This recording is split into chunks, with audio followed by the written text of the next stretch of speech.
আমলকি যে আমাদের শরীরের জন্য কতটা উপকারী সে কথা আর আলাদা করে কিছুই বলার নেই। আর এদিকে আমলকির সমস্ত পুষ্টিগুণ অটুট রেখে কোনো রকম আগুন ছাড়া যদি একটা দারুণ স্বাদের চাটনি বানিয়ে নেওয়া যায়, তার থেকে ভালো বোধহয় আর কিছুই হয় না। প্রথমেই বলে রাখি, এই চাটনির টেস্ট কিন্তু একটু টক ঝাল মতো হবে। আর কষাটে ভাবটা আমলকির যে বেসিক টেস্ট, মানে একটু কষাটে আর একটু টক, সেই ভাবটাই থাকবে কিন্তু চাটনির মধ্যে বেশি। তবে কষাটে ভাবটা অনেকটাই কমে যাবে, কারণ এর মধ্যে আরও তো বেশ কিছু উপকরণ যোগ করা হবে, যেটা এই আমলকির কষাটে ভাবটাকে একটু কমিয়ে দেবে। আর এটা কিন্তু শরীরের জন্য খুব উপকারী একটা চাটনি। আমরা যারা বড় তারা তো আমলকি কষাটে খেতে হলেও খেয়ে নিই, কিন্তু ছোটোদেরকে দেখবেন আমলকি খাওয়াতে গেলে অনেক সময় প্রবলেম হয়। সেক্ষেত্রে আপনারা এইভাবে চাটনি করে কিন্তু ছোটোদেরকে আমলকিটা খাওয়াতে পারেন। এই চাটনিটা বানাতে যেগুলো একটু বড় বা হালকা একটু হলুদ রং ধরে গেছে, সেই আমলকিগুলো বেছে নিলে সব থেকে ভালো হয়। কারণ একটু বেশি কাঁচা বা বেশি সবুজ আমলকিগুলো কিন্তু কষাটে ভাবটা বেশি থাকে। তো সেরকম আমি ৪-৫টার মতো আমলকি নিয়ে নিয়েছি মাঝারি সাইজে। সেগুলোকে রাফলি চপ করে নিচ্ছি। কোনো নির্দিষ্ট শেপে কাটার দরকার নেই। বীজের অংশটা বাদ দিয়ে সব আমলকিগুলোকে ভালোভাবে কাটা হয়ে গেছে।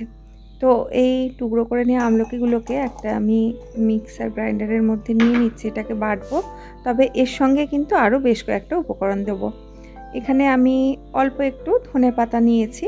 তো যেরকম আমলকি ইউজ করবেন সেই অনুযায়ী ধনেপাতা নিতে হবে। তবে খুব বেশি ধনেপাতা নেওয়ার প্রয়োজন নেই, তাহলে ধনেপাতার গন্ধটাই বেশি চলে আসবে।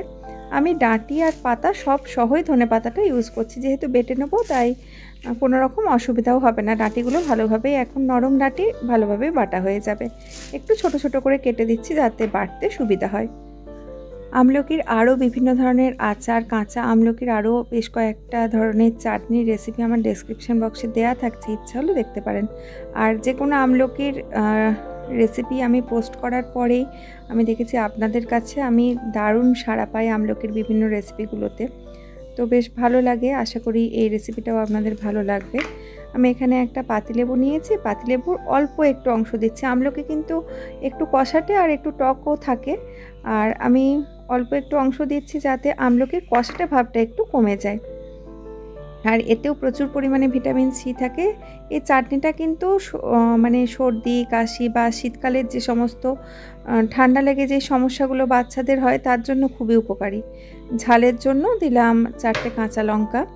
এটা একটু টক ঝাল মতোই চাটনিটা হবে। দিয়ে দিচ্ছি কয়েকটা পুদিনা পাতা। পুদিনা পাতার থেকে একটা বেশ ঠান্ডা ঠান্ডা মিন্টের যে ফ্লেভারটা ওটা আসে, তবে খুব অল্প দিতে হবে যাতে পুদিনা পাতার গন্ধটা বেশি না হয়ে যায়, শুধু হালকা একটা ফ্লেভার আসবে।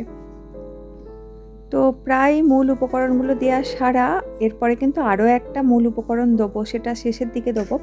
আর স্বাদটা যাতে ভালো আসে সেই জন্য আমি দিয়ে দিচ্ছি সামান্য একটু নুন, আর দিচ্ছি 1 চা চামচের মতো চিনি। চিনিটা আমি এখানে কিন্তু একদমই অল্প দিচ্ছি। আপনারা যারা একটু মিষ্টি খেতে পছন্দ করেন তারা একটু চিনির পরিমাণটা বাড়াতেও পারেন।